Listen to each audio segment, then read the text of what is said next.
We want to advise that this week's episode comes with a trigger warning. The game segment will be showing depictions of offensive and potentially triggering ads covering the topics of racism, sexism, homophobia and suicide. If needed, tune out for around 5 minutes after the guest interview concludes.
Hello and welcome back to Hungry Talks episode 5. I'm your host Asha. And I'm your other host Anna. Before we start tonight's episode, RMIT University want to acknowledge the people of the Woiwurrung Wurrung and Boonwurrung language groups of the Eastern Kulin Nation on whose unceded lands we conduct the business of the university. RMIT and Hungry Talks respectfully acknowledges their ancestors and elders past, present and emerging. Now we're going to start the show with our fan art as always, so let's take a look. We've got some beautiful stuff here. Oh, yeah. James, Alicia, I'd love to, have a detailed analysis about what type of psychedelics you were using while you made the first two on the train and the really blurry image one. However, Cooper, the fan art here for Between Two Ferns is absolutely unreal. This sets the standard for the rest of you. Please do one for us next week, or next episode. Next episode, yes, no, next week. I'd love to understand the train situation going on here as well. Nonetheless, I still love it. We do find ourselves catching the train a lot. Yeah, it happens. Probably not looking like that, but yeah. Outstanding fan art.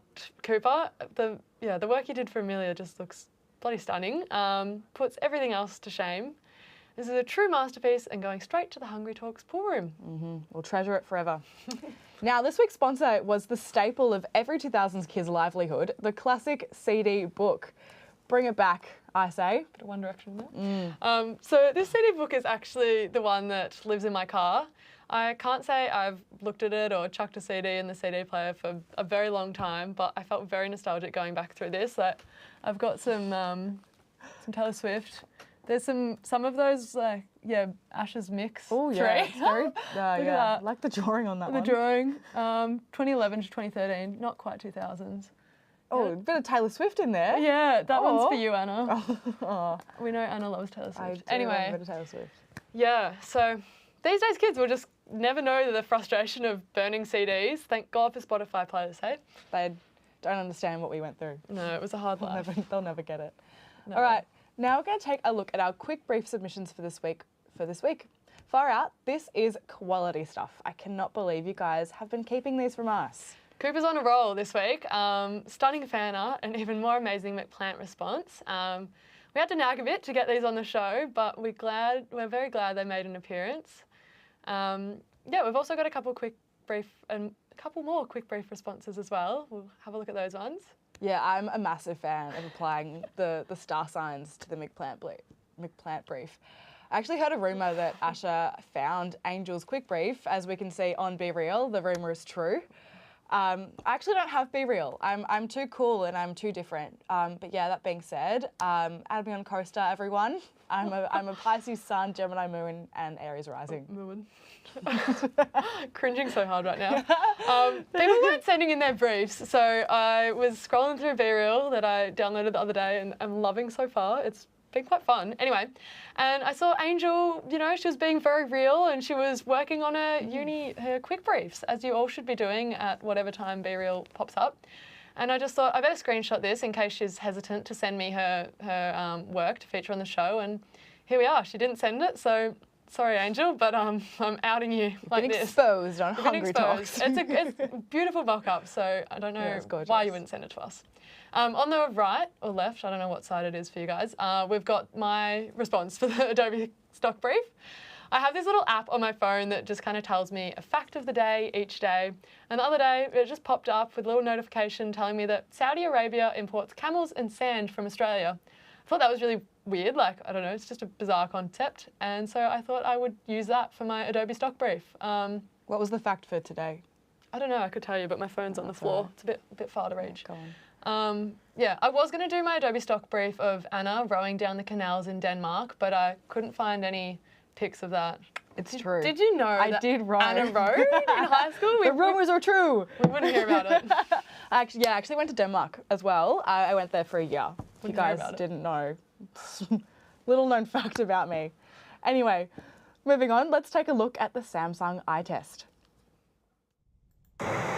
Hey, Travis, have you seen this? What? You know how iPhone users don't consider switching because they just assume Android is too difficult for them to use? Yeah, like learning another language. Samsung has found a way to show people that it's just a myth. We're safe. Our people aren't going to pick up a Samsung. They don't have to. You can now test drive Samsung on your iPhone. Oh. Is that cool? I think it might be. And the worst part is that it's not just an emulation. Every part of the experience is designed to entertain and guide iPhone users. Is that a tick sound? Yeah, you get messages from fictional friends telling you what to check out. Check out themes. Surely you can't change themes. Can iPhones do that? Nope. And the camera app is an interactive tutorial. Up above me, you've got the usual suspects. Settings, flash. There's even a game. Game. It's great. I mean, that sucks. But we don't need to worry because the Apple Store is going to block it, right? That's the thing. We can't. It's just a website. How is that a website? And we can't stop them buying media outside phone stores or using any of the Samsung displays inside the stores. Not to mention their online and social stuff. Our community won't share it. They're the main ones sharing it. Mac Rumors and Apple Fan Press are the ones who sent it global. Global. Yeah, and now Samsung are creating versions for different markets with locally relevant influencers and content. I was literally in the bathroom for 5 minutes. People have uploaded thousands of demos of eye tests on platforms like TikTok and YouTube. Look at them all. Better go tell Tim. Wait. There's one more thing. Tell him over 12 million iPhone users have now experienced Samsung.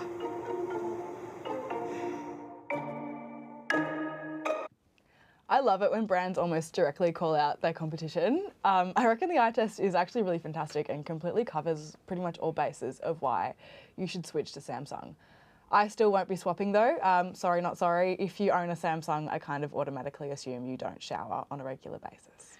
Every Samsung owner I know stinks, yeah. Sorry to the Jovanovic side of my family, my cousins, my auntie and uncle. I know they're very avid Samsung users. Anyway. You can smell them from afar. You're so Samsung user. We better tone it down on being mean to all our viewers. As for the ad though, you can tell that Samsung have really understood and responded to their target audience's main barrier to making the switch. It's a super creative and disruptive way to familiarise Apple users with the Samsung interface. However, I'll be sticking with my iPhone.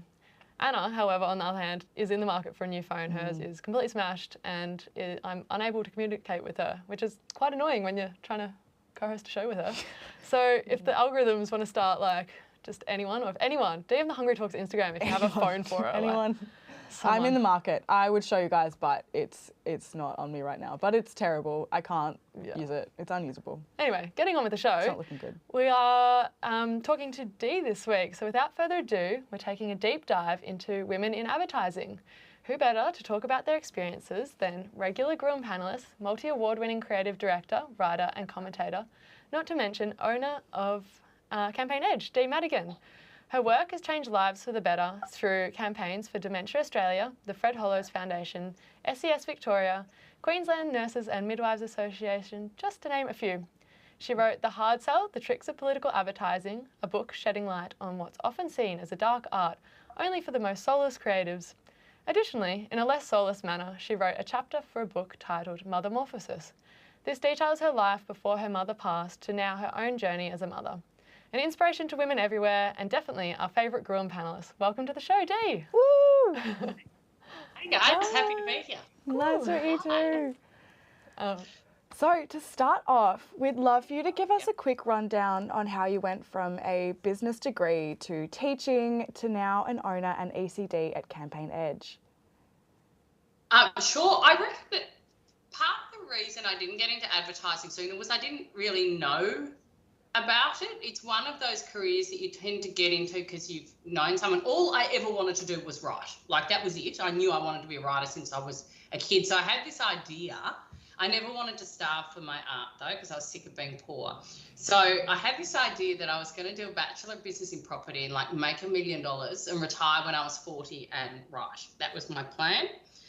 So I went to RMIT, Bachelor of Business in Property. I lasted 1 year. Honestly, it was things like statistics and shit. Oh, I was fucking terrible. Like, I was so bad at it and so disinterested. Like, it was just 100% not me. So then I kind of switched to Melbourne Uni to do a Bachelor of Education just because I couldn't think of what else to do, and an arts degree just seemed a bit too broad. So I became an English teacher, not because I had any real passion to be a teacher. I wasn't one of those driven people, and I was teaching in Sydney at Fort Street High, which is a selective school. It's as good as it gets. And I thought, I still don't want to be the person at the front of the class. I want to be the kid at the back, you know, still playing up. And when I was teaching, I was also working at a pub, as you do, and a lot of the ad guys used to drink in there, mostly because it's where they could buy cocaine. And I used to call them artistic prostitutes, as though, you know, putting everything on their gold Amexes, and they kept saying to me, you should do award school. I'm like, no, you're all sellouts. And then I thought, do you know what? I might give it a shot. And when I did award school, if you got in the top 10, you got an automatic job placement, a paid job. Like, it wasn't much, but it was something for like 3 months. And through that, then it just sort of rolled over, and that's sort of how it all started. Fun as. Yeah, what a journey. Good little Definitely insight into what the life is like. Hopefully it's same for us. Yeah, fingers crossed. So you're a regular panellist on Gruen. How did this gig come about? I was working at an agency. Look, I won't name the agency because it's got the name of the person who did apply for Gruen.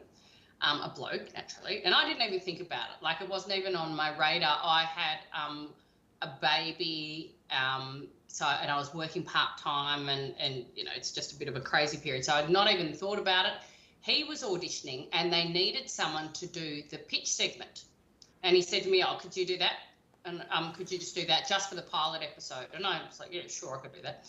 And anyways, it turns out I did that, and they rang and said, would you be a panellist? And I think I'm the only person who was a panellist who didn't actually put my hand up to being a panellist, which was kind of nice. But honestly, if I'd the competition back then wasn't as strong. Like, my first episode was so awful. Like, it was terrible. So, and I think if I was like that now, I just would not have got another shot at it. Do you remember what you had to pitch for that first episode?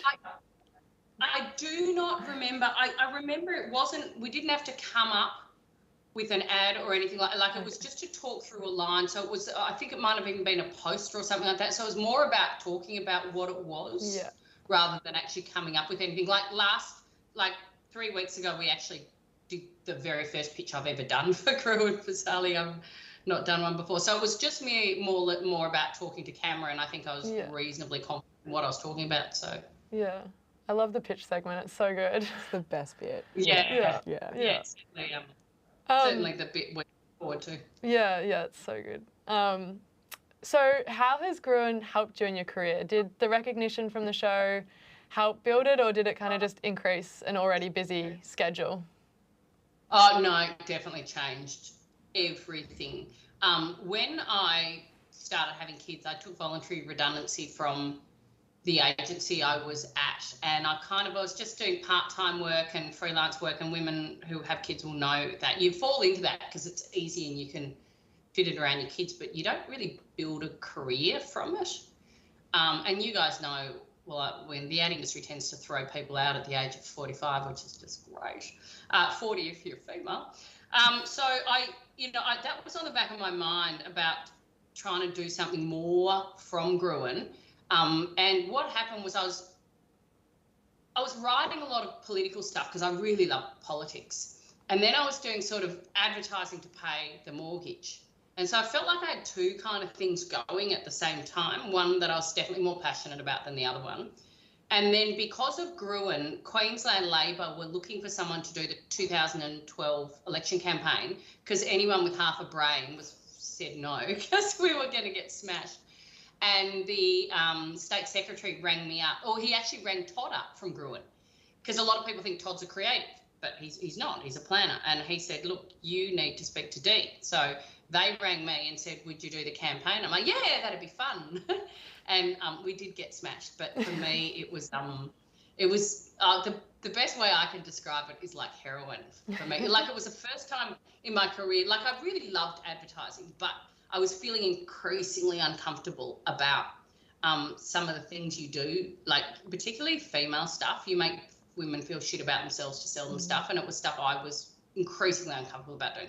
So doing an election campaign, for the first time, I felt like I was using my powers for good, not evil. And that's not to say that all advertising is evil. It's not. But it's hard to explain what a campaign is like, but it's extraordinary. And I'd never enjoyed anything quite as much as that. And when that was finished, you spend 2 days going, never again. And then after that, it's like, well, wouldn't mind doing the next one. And then I sort of thought, I feel like there's a space for an ad agency in this progressive space and that just works on stuff that we want to do, like union campaigns or stuff for autism. And we have brand clients as well, just not ones that I don't like. Like, that's kind of my decision, is just to do stuff that I'm really proud of doing and changing behaviour and using the stuff I learned from brand advertising to do sort of, So anyway, I've done 23 election campaigns since then, so I'm still addicted, clearly. That's crazy. Yeah. Wow, that's far out. 23. That's a big number. Oh, wow. It is, because there's a lot of those that sort of you wouldn't have even heard of. There's sort of, by-elections and stuff like that. So, but we did the 2015 Queensland campaign, which was good because no one thought that was winnable. And then the 2017, 2020 Queensland ACT, NT, and then did the last federal campaign. I did do the 2013 federal campaign, but I blocked it out of my memory because Kevin is special. Fair enough. Which is pretended didn't happen. Fair enough. We were going to ask you, how is women's involvement in the industry different now to when you first started working?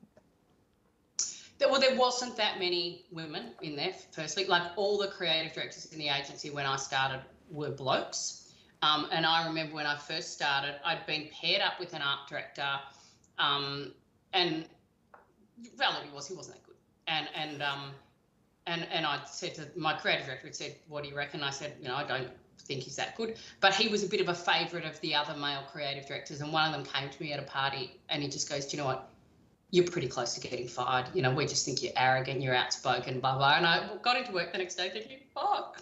And I went to my actual CD and I was like, am I going to get fired? And he just said, no, just ignore them. Just ignore them. And it was the best advice. But also as a female, like, every tampon ad, every tampon brief landed on my desk. Like, there was no question that the blokes would have to do it. But then you had male marketing managers who insisted that it had to be a chick in a white bikini on a beach. So I was like, cool, if I'm going to do a tampon ad with a chick and a white bikini on a beach, it's going to be a very nice beach overseas. So I spin the globe and pick a location, and those tampons took me all around the world. So, do something. So Yeah, I suppose just got to make do with the shit they throw your way. Yeah, exactly. It's a good way to do it. Keep that in mind. Maybe I'll send myself overseas one day with a tampon ad. Fingers crossed. In terms of, like, obviously the workplace is quite different now, but there's still changes that need to happen. What changes do you think should be implemented so that we can start to see greater gender diversity in those senior roles? Well, gender diversity in the senior roles happens when there's, gender diversity. Yeah, everywhere. It is also the first rung sort of problem is that women, more women are now doing award school, and that's great. But we see this same sort of thing whereby when you decide to have kids, like when I was in the agency, it was almost like if you weren't going for drinks on Thursdays and Friday nights and Mondays and Tuesdays and Wednesdays, you weren't part of the team. And as soon as you have a family, that's different. You don't do that. So then, which is why women would often go freelance, because you could make a good income. But as I said, the problem with that is it's a short-term solution because you're not setting yourself up for, a long-term career. So we need to see more women get in. What I want to see is less free internships, because I think then and this is not just a gender diversity, it's a socio-economic diversity in advertising that's simply not there. You ask how many people in creative departments didn't go to a private school, and I can tell you it's not that many. And I say this as someone who went to a private school. But those free internships, who can afford to do them? Kids whose mummies and daddies, can. So I think that's something we need to look at as well, so we're not getting a whole lot of white middle class people in there. But when we get women in there, we need to be more flexible about the way we do things. And the caveat to flexibility is that Julia Gillard's just written a book about it. It can be a bit of a double-edged sword. Women are more likely to take the flexible option to work from home, but that means then they're not seen in the office. So when there's promotions and things like that, they're not seen as being, as involved. So that's a tricky one as well for women. And the ageism in advertising is still extraordinary. Men seem to get an extra 10 years on women, but it's still ridiculous. It's kind of everywhere. Yeah. So my sort of thing is I try to, I like hiring. I have one of my staff members, Tammy, she'd be in her late 50s, I'm guessing. I haven't asked her. I've known her for 30 years. She only works 3 days a week by her choice, not mine. I love the fact that she works 3 days a week, because I know she does more in 3 days than anyone else does in 5. So just because of that experience, I just think we need to value that experience and realise it's actually makes financial sense. To have that as well. I have more women. I have more women employed in my agency than blokes as well, which is good. Nice. And I positively discriminate in favour of women, because fuck it, why not? I think you need to, give them that little extra help, create some equity. But that whole thing with the internship, and I was thinking about that when I finished my first internship a few months ago, and I wouldn't have been able to do it without the support of my family, interning three days a week unpaid, and then also trying to find time to work, and then you can't do it unless you've got a little bit of privilege. But advertising agencies just shouldn't be doing it. I think if it's part of your uni degree, that is a different thing. When it's not, it's actually just exploitative. And I reckon, maybe you can do it, but do it at a 4-week time frame. In 4 weeks if someone can answer a brief or not. To keep them on for longer. And there's places in Sydney with, nurseries or whatever that have had people working there a year or two. It is wrong, and they should be shamed for it. I think, pay someone. I will not have free interns. I will not have people working for free, and more agencies need to do that. Yes, young talent is hard because it takes you time and money to nurture them, but, hell, other people did it for us, and we should be doing it for, doing it for other people as well. Yeah, definitely. Yeah, I definitely agree. Changing the subject a little bit, as you mentioned before, you're quite actively involved with politics. I'd love for us all to take a look at the work that you did for the Australian Labor Party. Going to Hawaii when half of Australia was burning was a mistake. I don't hold a hose, mate. Not making sure we had enough vaccines and rapid tests was a mistake. It's not a race. It's not a competition. No one gets it right all the time, but Morrison makes too many mistakes. Next time something goes wrong, do you trust him to make it right? That's not my job. That's not my job. It's not my job to do that. Authorised by PX and Australian Labor Party, Canberra. So glad to not be seeing his face all the time anymore. No sound. Oh, Oh sorry. no. Hope everyone else has some sound. Yeah, I hope everyone else has some sound. But yeah, it's that what you produced was pretty damning for old mate ScoMo. Poor ScoMo. Sauce not sauce. Yeah. Exactly. Sauce not sauce. See you later. I'd imagine political ads are pretty hard to nail as you need to encompass an entire population. How do you make an ad appeal to an entire nation instead of a set demographic? You actually don't need to appeal to an entire nation.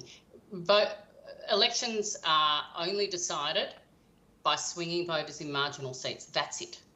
That's the margin that matters, and they're the only ones whose vote counts. Yeah, you'd like your primary vote to go up everywhere, but when you're trying to win an election, you win it seat by seat. So you're right, it is really tricky because swinging voters aren't swinging because they're like thinking about who to vote for. They actually couldn't give a fuck. They're the most disengaged voters on earth. So you need to kind of get their attention. And the way to do it is good campaigns work by amplifying existing doubt. So something they already kind of feel, you just sort of bring to the surface. So what I don't do yellow and black negative ads saying, Scott Morrison will kill your children. I try not to tell people what to think. I kind of just remind them why they're thinking what they're thinking anyway. So the language in that's quite, it was just, this was a mistake and this was a mistake. Next time something goes wrong, do you trust him to make it right? Like the voiceover itself is actually quite light touch, and we just sort of let his own words do the damage. That's a better way to do it, I think. And when you're with Scott Morrison as well, people didn't like him, and we just had to remind them why they didn't like him, and that wasn't hard. He was very helpful. Yeah, helped the campaign massively. Just collate all the handshaking stuff. It's like, oh my god, don't force people to give you a handshake. Terrible. It's not his job anymore. Yeah. Well, it tried to get all those other jobs. Anyway, let's not take this. Not good. So obviously politics and advertising are two of the industries women are probably most underrepresented in. How did you feel being surrounded by men constantly? Does it kind of get a bit easier, or like obviously now not so much, but like when you were younger, what was the? Yeah, it's definitely easier now. Because there's more women, but also because I've got enough runs on the board, guys will listen to me anyway. Whereas what happens at the beginning is they're still more likely to listen to a guy because the guys speak with such authority, even though they, whereas I'd be more like, I'm not really sure, but maybe blah, blah, blah. Whereas now I'll just say, I reckon it's the, I'll just speak with a little bit more authority because I feel like, fuck it, I've earned it. Yeah. So that has changed. But also the party itself has got better at, within headquarters and things like that, there was a lot more women than there used to be. And that changes things. Like just, so the Labor Party's always been good with, on the political side in terms of politicians, lots of women, but the party machine didn't have that many. But that's certainly in the last 10 years changed massively. And having women there changes the culture of places. Like all companies where you've got more women at the top actually have better ratings by the other employees. They just tend to improve employee outcomes. Yeah, I like it. During your time in the industry, I'm sure you've encountered your fair share of sexism, as you've mentioned before. Did you have any advice for young women starting out in these industries? Yeah, I used to get given poor advice and probably pass it on, which was, almost to be more like the guys. And now I say, don't do that. Don't try to fit in because the system wasn't designed to let you fit in. So you will never fit into a system designed by men for men. So actually work to change the system and And that means being really careful when you're being competitive against women. And the reality is, we know that, you know, women will get up, but they still limit the amount of women, you know, who get up. Even quotas limit the amount of women. So be competitive, but not in a way that plays into stereotypes about women. Don't hurt the cause by trying to get ahead is, I think, a really important thing. And also, don't pull the rope up after you. You know, I sometimes hear older women say, well, I had to do this, so they should as well. It's like, no, the reason we fought so hard was so that they don't have to. You know, there's enough battles in life, and being a female shouldn't make your job harder than it is. But I think if we, you know, explain or make people realise that most of the people doing the grocery shopping are women. So, gee, it'd make more sense if we had women, you know, talking to them about, you know, that sort of stuff, instead of, you know, when I was coming up, they were all English creative directors as well. And so you'd get these guys who write these things. You think no woman on earth is even going to understand what you mean by that. Like Yellow Pages used to do these fantastic ads. You remember the Not Happy Jan and that. And then there was one that came out, Yellow Pages, sorted. And you go, that was written by an English creative director, because he goes, sorted. You go, we don't fucking say that here, mate. You know, it's just, you know. But one of the things I think we have to do as an industry as well is fight harder for Australian content. And that will help the industry as well, because at the moment, and you guys would know this as well, brands, they'll do one multinational ad, they'll put it in an Australian editing suite for a couple of hours, and they'll call that Australian content. And it's not, it's just chopped up shit. And we have a way of talking in Australia. We have a particular sense of humour in that. So I think if we, as a whole industry, fight for more Australian content in advertising, that's going to help both women and men in advertising, because there's more jobs. And that's not just jobs in advertising. As you guys know, most of the good directors also have films going in the sidelines and things like that. So actually it will help the whole, a broader Australian industry. Yeah. I think we might go on to the next question after that one. Do you reckon? We'll go straight into, so in your book, you unpack how women and men communicate differently. We found this super interesting, the different communication styles. Could you explain this a little bit more for our audience? Yeah, I think that because women, and this goes back to sort of, you know, survival stuff, because women were or still are physically not as strong as men, not all women, obviously. We are better at kind of building empathetic connections because we've had to for survival. But that's a real plus for women, I think, is that we do, and this is why companies with females tend to actually have better employee outcomes, because we tend to be more empathetic to other people's situations, because it's, as I said, it's a way of building bridges, which was a way of protecting us and our family, because, you know, you had allies, whereas men could get allies by, you know, beating enemies to death. I quite like doing both. But so that's definitely something that I think that that women, it's one of our communication styles that's good. But I think one of the things that's probably not so good is our we don't like to say we're good at stuff. Like, we don't like to take compliments.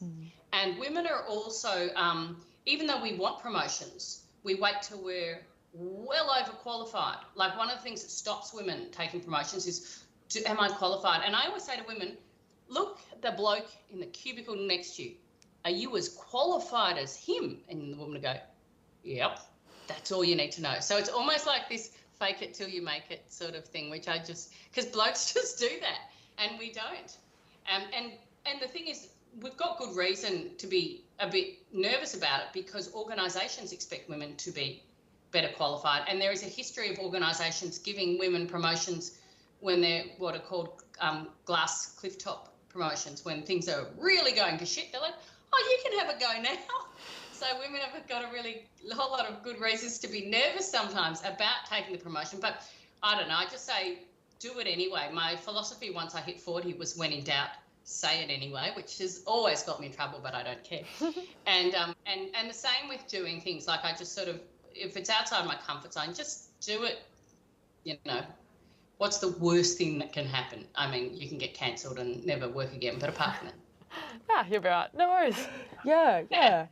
I think, what you just said kind of links into what you said in your book with the quote, when men and women's voices are compared to the comparative size of their vocal tracts, women talk as if they are physically smaller than they are. So I think that quite links into what you just said, but is there also... we just found that really interesting. Yeah, like it was kind of like, it makes sense, but also it's just strange. Like, is that a learnt thing, or is that just something can you unpack that a little bit more for us?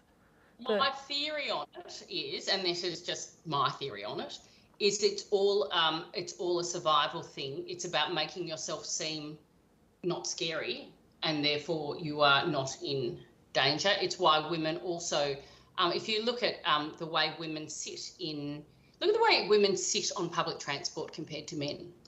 Like, we don't take up space. And I do think that comes back to a physical fear a little bit of, if you're not seen, you're not in danger. If you're not heard, you're not in danger. And that's an awful thing, but that, unfortunately, that's actually the reality for women. And I suspect that's why it was like that. And I'm wondering if, you know, as things change, and hopefully they will, whether our physiological spreading out a bit. Starts to change, But I do say that to women, like in boardrooms, that spread out, spread your legs, you know, take up space. But it's much right to be there as any of those guys. But you see it when you get into, you have some 20-year-old bloke and he'll just come in like he freaking owns the place, and the girl come in nice and sort of quiet. And it's like, no, don't do that. Just you take up as much space as you want. Love it. I love that. Yeah. Shall be doing that now. We'll be next week. We'll be spread right out. Welcome to the show. Next episode. How do you think creatives and strategists can sort of incorporate that knowledge into their ideas when given briefs for either gendered products or for unisex products?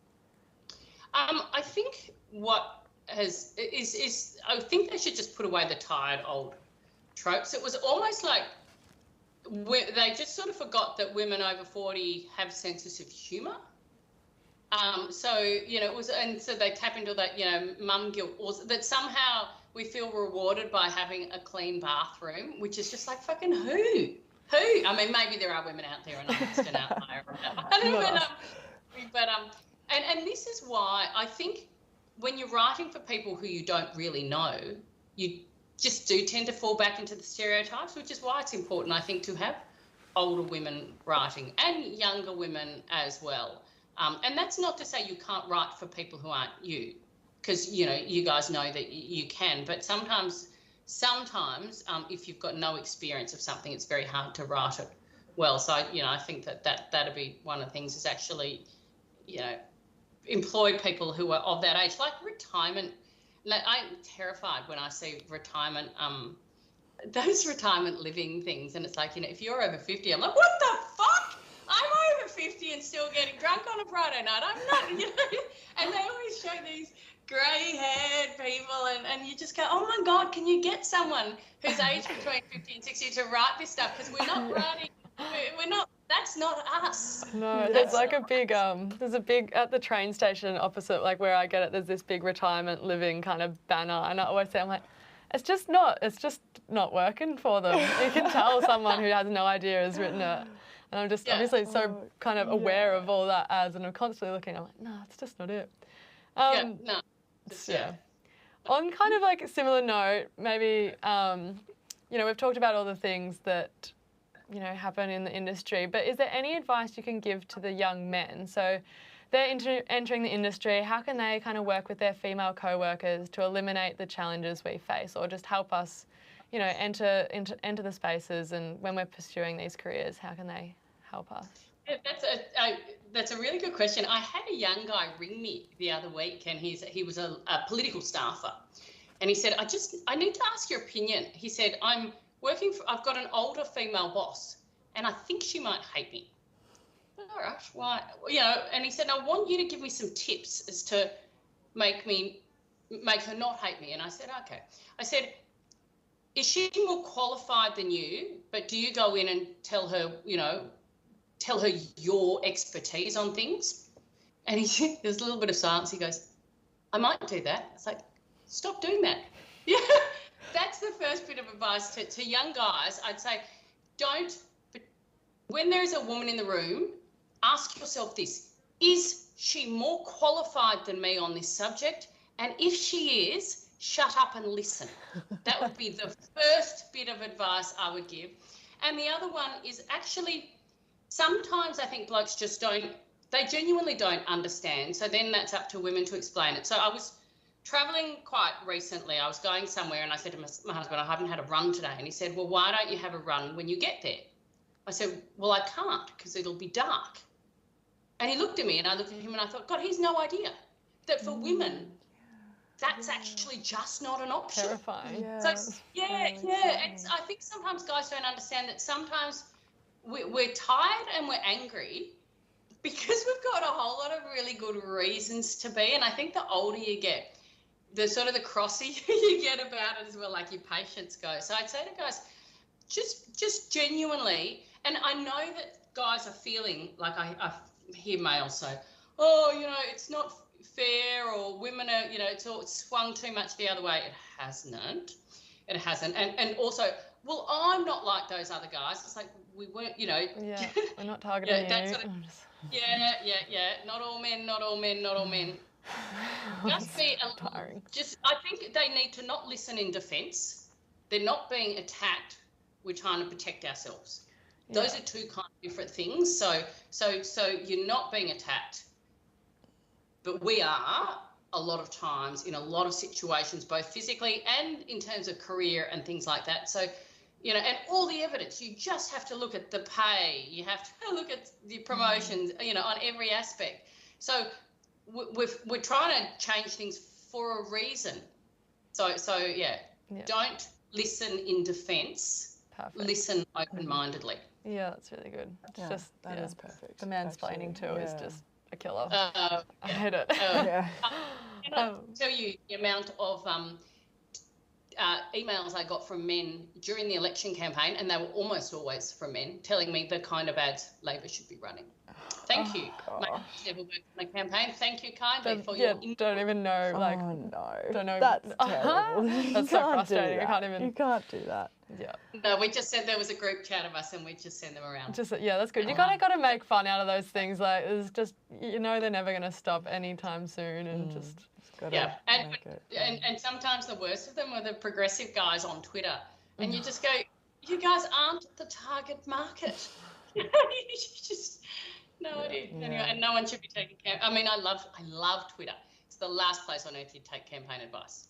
True. Yeah, exactly. Yeah. Finally, if you could go back in time and give yourself a singular piece of advice for when you first started in the creative industry, what would it be? God, that is a good.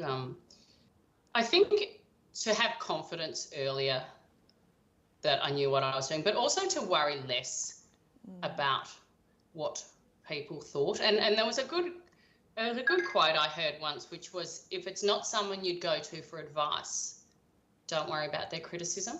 And I thought, you know what? Yeah. That's something that rings really true for me. So, you know, if someone's criticised me, I just think random person, or if it was someone at work or a client or someone who I don't rate, then I just don't let it worry me. Perfect. I love that. So now we're going to move into our game this week. Just another trigger warning for those watching at home. The following segment, the ads we show contain racist, sexist and homophobic content. Additionally, there is one ad that alludes to someone attempting suicide. If any of these topics are triggering for you, feel free to have a dart, extend a toilet break, just pop back in 5 minutes or so. Make a tea, make some noodles. Yeah. Well, I bet the suspense is killing you all, so we won't keep you waiting any longer. This week's game is called There Are 10, But... And we will explain something horrible a brand has done within a campaign or a commercial, and then we'll give Dee 2 options for her to either decide which brand has fucked up. As always, jump on over to the Hungry Talks Instagram and have a go at the game yourself. For anyone who hasn't seen the there are 10 but memes and don't get the reference for the name, here's just a few of my favourites. Personally, here's a 10, but out of 100, crack up when I saw that. I don't know if it's still funny, but yeah. Snapchat as a primary form of communication is just not it either. Yeah. Can we all just take a moment, just ensure that we don't have our Snapchats in our Instagram bios? It's terrible. It's not the 2000s anymore. I know the show is 2000s themed. But Yeah, if you've got your Snapchat in your Instagram bio, just take stop. it out. Just take it out. No Do one that wants now. to be your Don't play the friend. game on the Instagram stories. Just go and take that out. Yeah. Anyway, All right. now for the game. Let's get into it.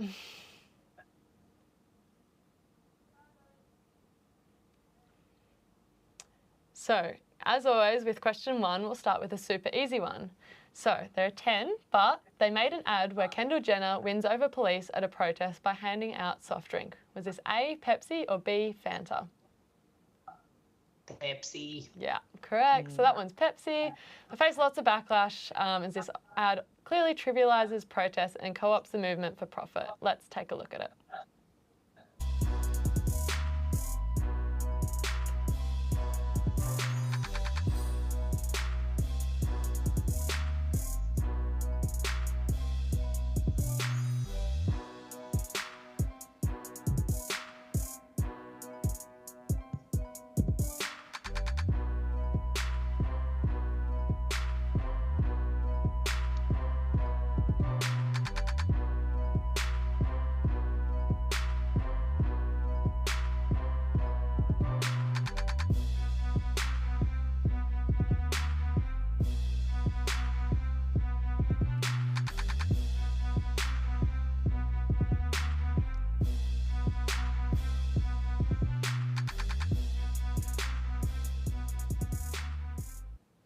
It's just a shocking ad, isn't it? It's It's like- just shocking. It's just like they're like, oh, we need some diversity. Oh, Let's it's just appalling. just chuck that. Yeah, I can't. so bad. Yeah, anyway.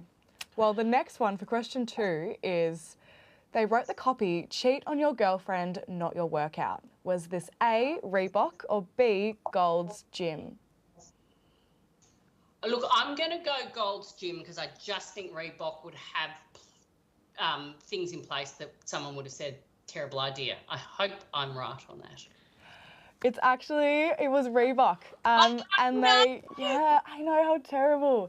They actually had to remove these after backlash and also probably due to hundreds of Reebok customers suddenly finding themselves single. I did a bit of research on this, and it was just one tiny gym in Germany, and they kind of tried to cover up, saying, it didn't go through everything, but yeah, it did make its way out there. But it's no good. Do you know what it would have been? I bet it was a male creative team in an ad agency who wanted it to run once so they could enter it in awards, and they thought they were being really clever. Nah. I bet that's what happened. And they fucked it up. Oh, it's terrible. Yep, You can't massive. do that. You can't do that. Well, the next one is they released a campaign with the copy, white is purity. Was this A, Omo, or B, Nivea? I saw this. I think it was Nivea. Correct. It was Nivea. Yeah, I bet they're still trying to live this one down. And I can't understand how someone saw this in the drafts and was like, publish it, get it out there. So It's bad. just, So bad. particularly multinational brands. Like having worked on them and the amount of layers you have to go through for everything, you think, how? How does it get through? How did it not get caught? So question 4, they are 10, but they released a Mother's Day ad depicting a woman cleaning next to the copy, get back to the job that really matters. Was this A, Mr. Clean, or B, Windex?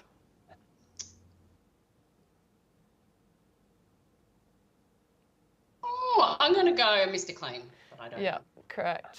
So let's take a look at that one, Mr. Clean. I really hate that the daughter is there, just helping. Watching Mum. Oh, God. You know what? I did the ironing once. I pulled out the iron and all my kids gathered around to watch. And they were literally like, what's that? What's that? I love that. Mummy doesn't Yeah. These are- It's What just- is the job that really matters? Being a mother, are they saying? I think cleaning. Why? They're I don't know. implicating, I think, that... I think, yeah, probably being the mother, but it just looks like the job that really matters is cleaning. Because, you know, that's a woman's job. And, yeah, the daughter just needs to learn this from a young age, clearly. And it looks vaguely religious as well. Like, it's got that Yeah. fundamental. Yeah, That glow. that kind of like holy... God. Yeah. Just hate it. So question 5, they show what looks like a man attempting suicide through carbon monoxide poisoning. This one's truly horrible. Was it A, Ford, or B, Hyundai? Look, I'm going to go Hyundai because I had one and it made me want to kill myself. But, Yep, it's correct. That's Hyundai.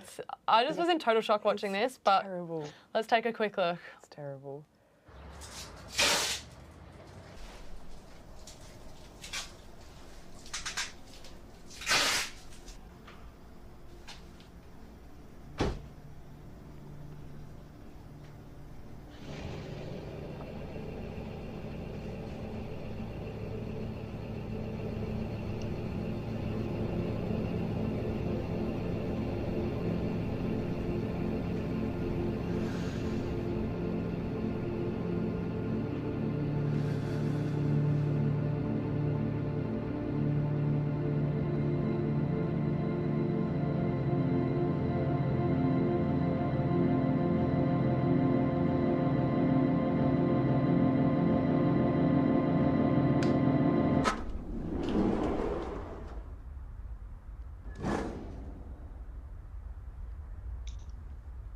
Jesus. So bad.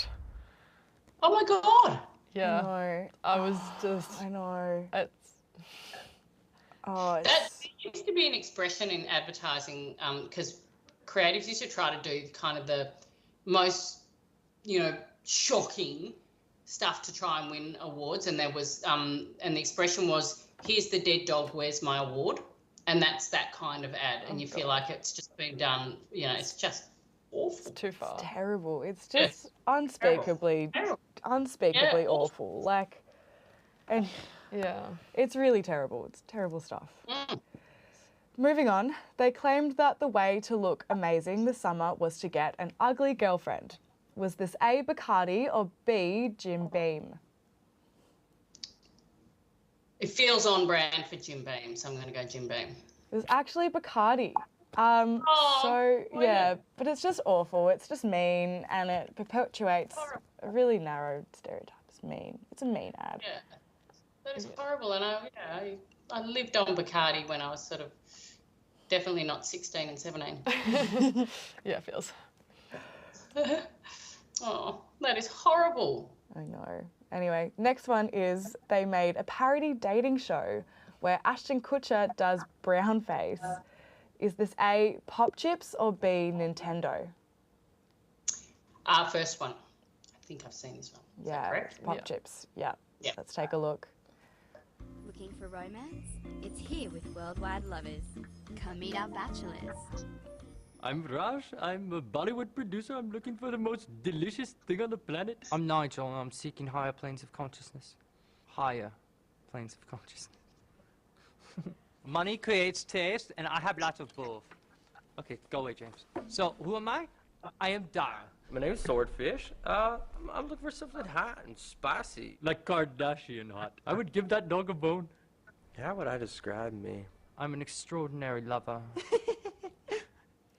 Yeah, it's so bad. The use of stereotypes is just unacceptable. It shouldn't have happened, not in this kind of... And as you said Yeah. quite recently, you were like, it looks like it has been produced recently Yeah, as well. it looks quite like recent. How did they... Even if it wasn't, it's still not acceptable. It's just like they should have terrible. known better. Pop Chips quickly removed this and issued an apology after the backlash, but still, it's not great. It's not on. I wonder if because don't forget, he's got a is it him who's got an ad agency thing that does stuff? So I wonder if it came from Oh him. God, that's interesting. I didn't We'll have to know look that, into that. actually.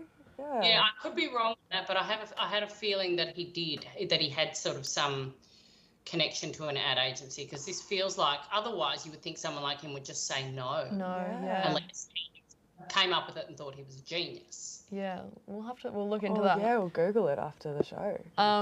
Question 8. So they're 10, but they print an ad where 6 black men are bowing down under a white man with the copy, "Maximise the power of your employees." Was this A, Amazon, or B, Intel? Jesus. Yep. I'm gonna go this Intel. Yeah, correct. So this ad obviously led to a lot of outrage over its parallels to plantations and slavery. It's just, I think they knew what they were doing. Like, it's so bad. I think I gasped when you showed me this. Yeah. Yeah. I was just like, extraordinary. What country was that in? I'm not sure. I should have looked into that, but probably some Western country. Yeah, question 9, we'll move on. They suggested that dads need a strong heart to deal with a child coming out as gay. Was this A, John West, or B, Flora?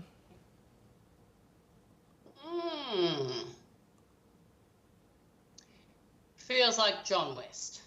Incorrect. That one was actually Flora. So the ad left the LGBTQI community obviously feeling quite hurt and outraged after Flora compared being told your child is gay to being shot in the heart.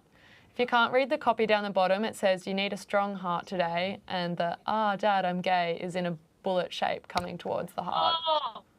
Oh, how awful. That's... I thought they might have just sort of handled something a little bit, poorly, but that's awful. It's in a bullet shape. Like, it's just not it. Yeah, question 10 though. Let's get it. Question 10 is they compared buying a used car to finding a wife.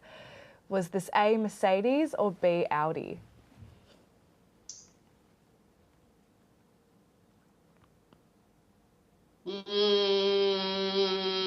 Gonna go Mercedes. Incorrect. That one was Audi, actually. But yeah, this comparison just gives off the message that women are property, and the concept of mileage kind of comes to mind, and it's just really sickening and harmful and wrong. Anyway, let's take a look at it. 我愿意。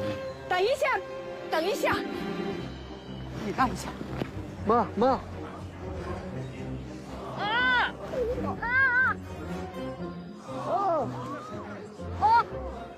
你这是干嘛？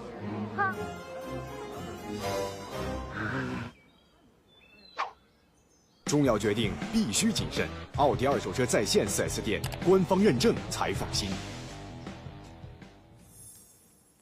Yeah, just hate that one as well. Just not it. So question 11, our final one and my least favourite so far, is they showed a woman in undies bent over with the copy, "There are better things to be stuck behind than the car in front of you." Was this A, UFit, or B, Bonds? It would have to be UFit. Yeah, so UFit is a gym, for those of you who don't know. And if you can't tell, in this photo, the woman is riding on an exercise bike. So ridiculous in so many ways. Sexualising women and encouraging patrons to be pervs is, 1, bad, but 2, like, who the fuck is wearing this to the gym? Like, I'm not wearing undies to the gym. Like I am, but underneath my leggings. Like, what? Yeah. I really hate this one. Poor headline as well. Like, it's actually poorly written. There's better things to be stuck behind than the car. Like, I kind of didn't actually. Yeah. It doesn't make one sense. of my pet hates is female bodies without heads. It was a real advertising thing for a while, where it was literally you just chop the head off. It was just boobs and body, and you're just like, ugh. I hate it. Yeah. So that wraps up the game. Finally, though, we have some dishonourable mentions. We just wanted to quickly slide in the end. Just hate them so much. So number 1 is Fashion Junkie with a sneaky nip slip in the side there. Just hate it. Not good. Be a good egg. Treat your daughter for doing the washing up. Kind of on the theme of women and all that. We hate it. Just treat your kids. Just treat the kids. Treat the kids. Just treat the kids. Treat the kids for doing the daughter. washing up. Oh my God. And then finally the infamous Dove. Just terrible. The transformation ad. Like, what were they thinking? What were they thinking? Who thought of this? That's terrible. Yeah, this is my whole thing though with Dove for all their, empowering women sort of stuff is It was also the brand that did Lynx, which was absolutely about sexualised. Yeah, it was the same company behind it. It's just all Unilever. It's just all marketing, and they do stuff like this, and then wonder why people are cynical about their motives. That's so bad. Yeah, but Well, that is a wrap for their 10, but Dee, thank you so much for playing along. It was such a pleasure having you in. Thank you so much for speaking with us. It was really lovely today. chatting. All your advice is so great, and I love all the stories and wisdom. Yeah, thank you so much. No worries, guys. Thank you so much. Bye. Bye. See ya. See ya. Cool. All right. Well, that was lovely. That was really great. Yeah. Aw. Well, moving on, this week on DMs, we'll be having a D&M with Phoebe Sloane, the woman who's been revolutionising the industry from the inside out.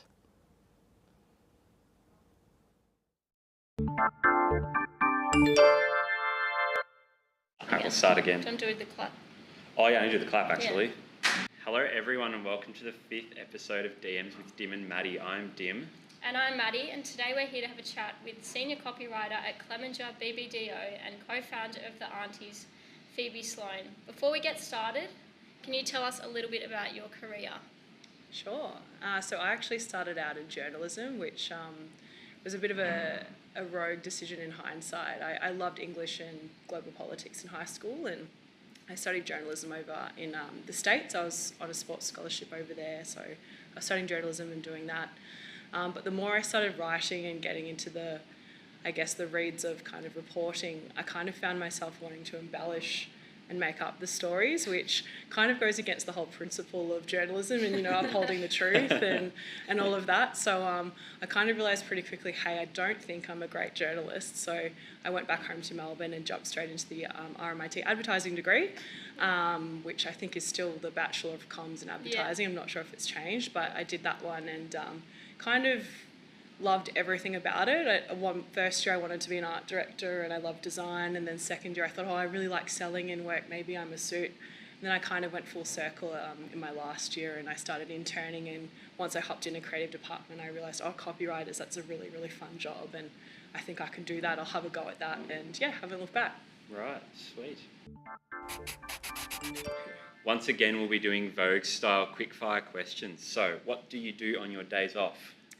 I like to rest. I've started getting into infrared saunas. I'm pretty late in the game, but I love them because you actually can't bring your phone into them because they melt. So you have to sit in there for 45 minutes and do nothing. And I like to read in there, and I find I don't know if they actually work or if they're pseudoscience-y, but I find just having 45 minutes to myself blocked in and managed, I find that time for me really helps, and it really helps set me up for other things on my weekend and into the work week. For sure. A favourite ad this year? Favourite ad? Done by a couple of really good friends of mine and also co-founders of the Aunties. It's called the Mohair Suit, and it was done for, it was a collaboration between Politix and Movember, but it's a whole suit made out of real men's moustache hair. Go look it up. So Go cool. look it up. Wow. And it started an amazing conversation around men's mental health. Yeah. So amazing piece of work. Go look it up. Awesome. We'll plug it in. Yeah, plug. Yeah. Plug away. Just down below. Yeah. Favourite food? Oh, I can't choose. Yeah, it's either it's probably pasta or I'd say tacos. Or I love Mexican food too. Very torn. Yeah.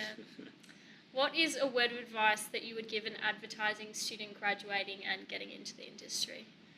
Some advice I'd give, be persistent and be visible. I think there are some amazingly kind people in our industry, and I think we'll talk about in a sec, but there are 200 plus aunties and mentors in our program, and I think just having those 200 plus women in itself just shows there are really kind women out there and people out there that are really willing to help you get your foot in the door in the industry. So use them to your advantage. And if you prefer to DM someone on LinkedIn or set up an email chain, go about that way. But I think being persistent in your presence in the industry, going to advertising events, posting on LinkedIn, even though it can be a little daunting at times, but posting something you've done or even an opinion on something.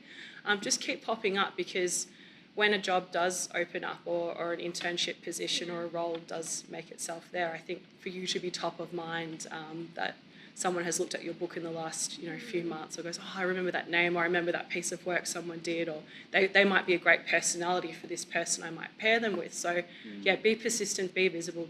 Don't be afraid to put yourself out there as sometimes it is a little overwhelming, but there are some really kind people that really want to help you out in our industry. It definitely didn't happen unless it was on the LinkedIn is my motto. Yes, absolutely. Now, on to our next question, which we've touched on.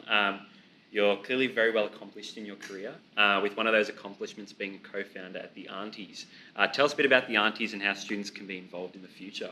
Sure. So the Aunties began in the depths of Melbourne lockdown last year. So I think we were up to lockdown number 6, I think, at the time. And myself and a few of the amazing women on the MADC, which is the Melbourne Advertising Design Club, we kind of all got together and we really felt that grads and juniors had really missed out on kind of connecting over COVID, and they were kind of missing out on opportunities for work or just basic things like interview prep and stuff like that. So we all kind of got together and were like, hey, can we just buddy up everyone and see if we can try and pair up people? So we put out a response towards the end of last year, and we had 88 people apply, and we magically found 88 aunties or mentors to pair them with. And from there it's just grown in the best way. We've just launched our senior mentor program with 240 women, which kind of aims to kind of, I guess, help and boost women who are in mid-senior roles in the industry. That one's a little bit more of a leadership focus, but mentoring's been such a huge part of my career. I've been really lucky to have been mentored by some amazing people, amazing women, in particular Esther Clarahan, who is our OG auntie. She very much inspired the Aunties, and I was on the phone to her and we had this conversation where she described herself as a meddling auntie at the time, or a naughty auntie, and I thought, oh, that's really funny, and I thought, oh, what if we actually cloned Esther? What if we had 100+ Esthers in the industry who was, supportive, selfless, kind, and, just has no agenda or, motive there just other than to help someone. And imagine if we could have 100+ Esthers in the industry. So it was a very kind of basic, simple idea, but that with the name plus the amazing team in the Aunties that have built it and brought it to life in terms of just, from a brand perspective, and it's just loved, and we're so happy and thrilled. And we will be launching our next program, I say early next year, so follow us on Instagram and LinkedIn to stay up to date with, what we're doing and what we're up to. And yeah, I hope that wasn't too much of a shameless plug. No. Please plug away. So if we're thinking about the Aunties, is it just for people that have graduated, or is it also like a mentoring for people that are still at uni? At the moment, our focus is for someone who's just graduated, because we feel like at that point you have a little bit more of an idea of where you want to go, so we might be able to pair you with someone that might be able to help you in that. But there are so many Aunties in our program. I'm sure, to my earlier point, you could hit them up on LinkedIn and just say, hey, can I grab a coffee, an unofficial Aunties coffee, and maybe work through where you're at in your degree or where you might want to go. But at the moment, there are only so many Aunties to go around, so we're trying to try and pair up early entrants in the industry. Okay, finally, as a senior copywriter at Clemenger, what's a top tip for aspiring copywriters? It's a really good question. I think for me, one thing I learned is to purge the first draft. So get it down on a page, get all the anxiety out, get it down, and then park it and leave it. You've got it there as a base. It's kind of your backup. And then go away, go off, have a coffee, have a walk, have a chat, grab a nice tea, whatever you need to do, and then come back and just start again fresh, and don't even look at it. Start again, start on something else, find a different voice. I kind of would get attached to kind of first drafts when I started, and I'd go, I love that social post, I'm not going to let go of that, I love the way it's written, or that idea needs to stay like this. And because if you find goodness in it, you kind of attach yourself to it. But I think if you can learn to kind of park it and start again, or just start from ground zero again, you'll find some more interesting stuff. So purge the first draft. Right. Okay, so with that concludes episode 8. It's not episode 5. No, it is 5, because it's airing on Wednesday, of DMs with Dim and Maddie. Thank you, Phoebe, for joining us. Thanks for having me. Thank you.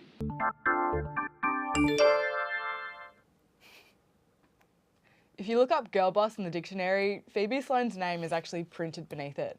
But yeah, no, seriously, what a legend. Praying I can be this cool and maybe even that successful in a couple of years. One day. Anyway, next up, we're going to check in with Sally Brownbill. In this interview, they unpack the theme of collaboration and how it benefits creativity. This is super important as you're never going to be working on your own in an agency. Let's take a look.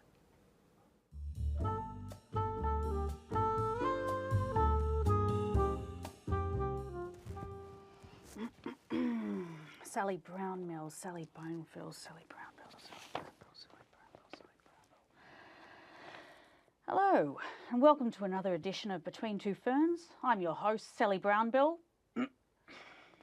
No. I'm your host, Amelia Lucky, and with me today is Sally Brownbill, advertising guest lecturer. Thanks for having me. I'm just wondering who that is. Well, I'm going to introduce my collaborator. This episode is all about collaboration.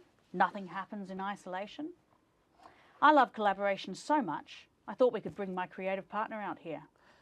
Please welcome my next guest, Simon McAwillie. Oh. Now, This is weird. now that we're all here, what tips do you have for students on collaboration? Is he okay? Well, you know, I think I brought him out with me, so. All right, as long as he's happy there. It's feeling a bit uncomfortable about He's that. happy. I asked him earlier. Okay. He said yes. Okay. All right, well, there's collaboration right there. Tips that I have, well, get on with it. Get on with collaborating. Your whole career is going to be about collaboration. Sometimes it's going to be thrown in with people that you don't get on very well with. Mm-hmm. It might be a client or it might be somebody else in the creative team. But collaborating it's about getting on with people. It's about making things happen. The whole creative industry is about collaboration. It's hugely important. And I think when you're at university, sometimes you just sort of stick with the same people. I think it's really good to try other collaborations as well. And collaborations can make your ideas so much better. You know, that old adage of two heads are better than one. The collaborations that can occur between creative people, you know, there's no limit to what you can do. So it's hugely important. It's right up there with networking. Want me to take that off? Oh, okay. You can, but No, I don't want I to think hurt he him. likes it. Okay. I agree that we need collaboration to see new ways of doing things. Without Simon, I'd be stuck in one direction.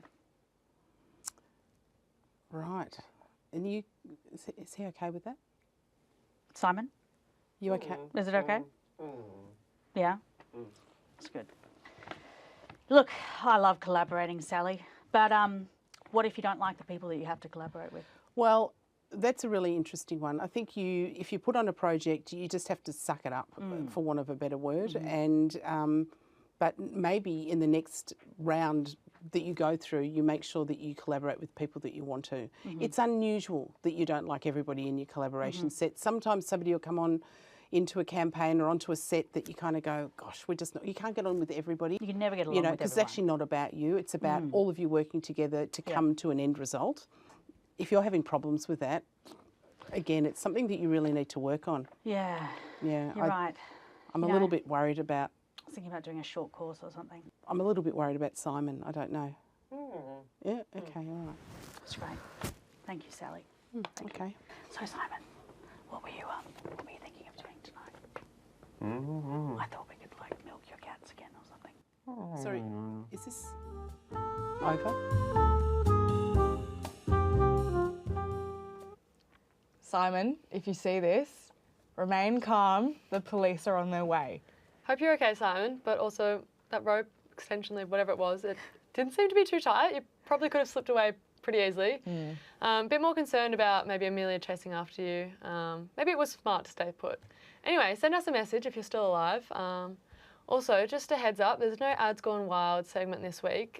Simon's the producer of this segment and clearly he's stuck in Amelia's basement or somewhere foreign, so he wasn't able to break free and get that episode produced. However, it's all good. It's all good. We'll make do. If we don't hear from him tonight though, we might need your help to rescue him. Can you do that? Can you help? DM the Hungry Talks Instagram. If you can help rescue Simon. So now we're going to run through this week's quick briefs, and we've given you actually 2 options again this week.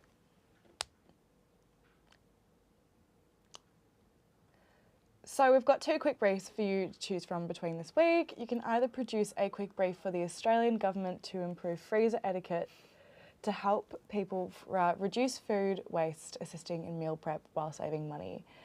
Or again, for the Australian government in a public safety campaign to help prevent people from drowning while attempting to save others. You can choose any media you want for either campaign. So 1/3 of the world's food is wasted. Food wastage leads to 8% of global greenhouse gases. Your challenge is to target Aussies who cook at home to ensure they are using their freezers efficiently and effectively to reduce the amount of food being wasted. So promote freezers as a lifesaver for bulk buying, meal planning and getting ahead of your chores. The SMP for this brief is spending a little bit of time on your freezer etiquette saves the planet and your budget. The second brief is slightly more PR-led, however, you can tackle it in any way you see fit.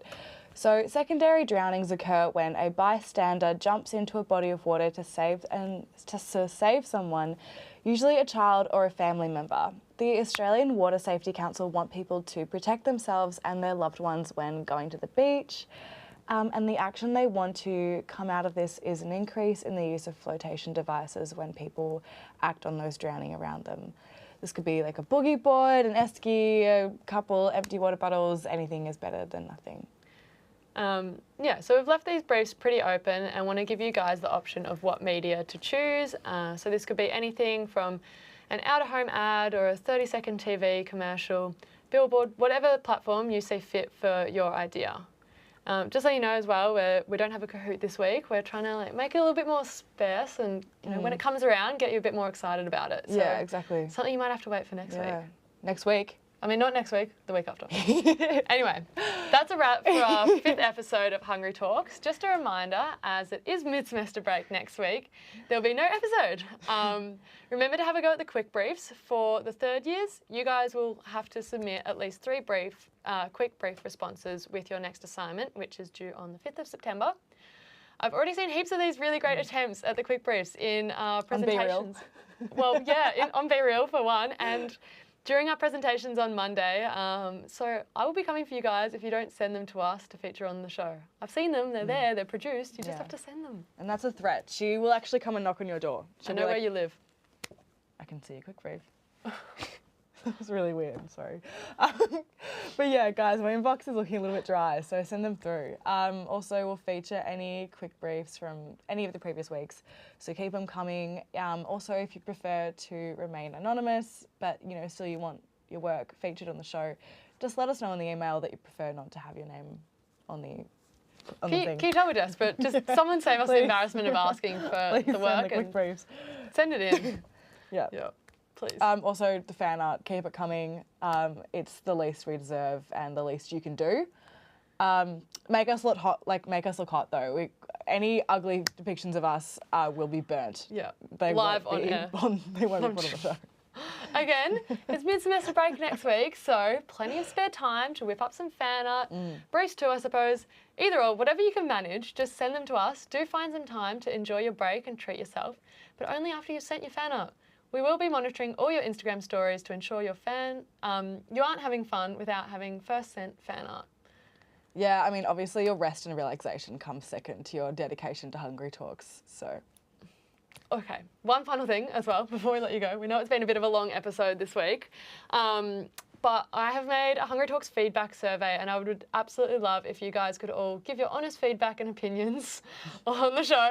I know it's a little bit wacky, but yeah, so obviously this is your lecture series and we do want to make it as beneficial and as well as entertaining as we can for you. You'll be able to find the link to the survey in John's announcement, as well as in the description and hopefully in the comments if John's doing his job and popping it in there, as I said. Yeah, so it's all completely anonymous, so go your hardest. We won't be able to headhunt you if you send us hate mail. No, don't do that. If you say mean things about us, we won't know, but just keep it honest. We also got a text from Simon, he's alive. He's all good. Yeah, he's all good. Everything's fine. Bye, see you next 2 weeks.